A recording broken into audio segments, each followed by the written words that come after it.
হাসনাত সার্জিসের বহরের গাড়িতে ট্রাকের ধাক্কার ঘটনায় মামলা। একের পর এক বিপদ, বৈষম্য ছাত্র নেতাদের গুলিস্তানে গাড়ির ধাক্কা বা চট্টগ্রামে গাড়ির ট্রাকের চাপা, গাড়ির বেশ ক্ষতিও হয়েছে। বিস্তারিত পড়ি আসলে কি ঘটনা বা কিভাবে মামলা করলেন সাক্ষী বা কারা। চট্টগ্রামের লোহাগড়ায় বৈষম্য বিরোধী ছাত্র আন্দোলনের আহ্বায়ক হাসনাত আবদুল্লাহ ও জুলাই শহীদ স্মৃতি ফাউন্ডেশনের সাধারণ সম্পাদক সার্জিস আলমের গাড়িবহরে থাকা একটি গাড়িতে ট্রাকের ধাক্কা দেওয়ার ঘটনায় মামলা হয়েছে।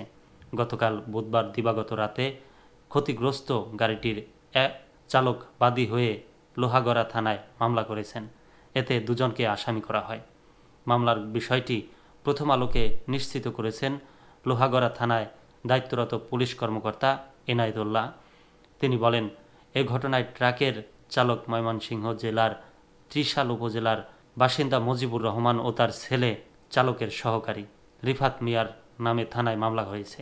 আজ বৃহস্পতিবার আদালতের মাধ্যমে তাদের চট্টগ্রাম কারাগারে পাঠানো হয়েছে। পুলিশ ও প্রত্যক্ষদর্শীরা জানান, গত বুধবার সন্ধ্যা 7:30টার দিকে হাসনাত ও সার্জিস আইনজীবী সাইফুল ইসলামের গ্রামের বাড়ি চন্তিফারাঙ্গা এলাকা থেকে ফিরছিলেন। তাদের গাড়িবহরে 12টি মোটরসাইকেল, 2টি কার ও একটি পাজারো গাড়ি ছিল। সাইফুলের গ্রামের বাড়ি থেকে 12 কিলোমিটার পশ্চিমে চট্টগ্রাম কক্সবাজার মহাসড়কের চুনতি হাজি রাস্তার মাথা এই এলাকায় বহরের গাড়িগুলো গ্রামীণ সড়ক থেকে মহাসড়কে উঠেছিল। প্রথমে 12টি মোটরসাইকেল ও পাজারো গাড়িটি মহাসড়কে উঠে ওই পাজারো গাড়িতে হাসনাত সার্জিস ছিলেন। পরে একটি প্রাইভেট কার মহাসড়কে উঠতেই চট্টগ্রামমুখী একটি মালবাহী ট্রাক গাড়িটির সামনের অংশে ধাক্কা দেয়।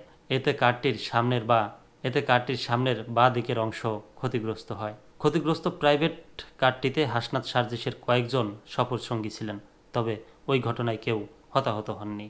প্রত্যক্ষদর্শীরা জানিয়েছেন, দুর্ঘটনার পর ট্রাকটি নিয়ে চালক পালিয়ে যেতে চাইলে বহরে থাকা মোটরসাইকেল আরোহীরা ধাওয়া দিয়ে চালক ও সহকারীকে আটক করেন।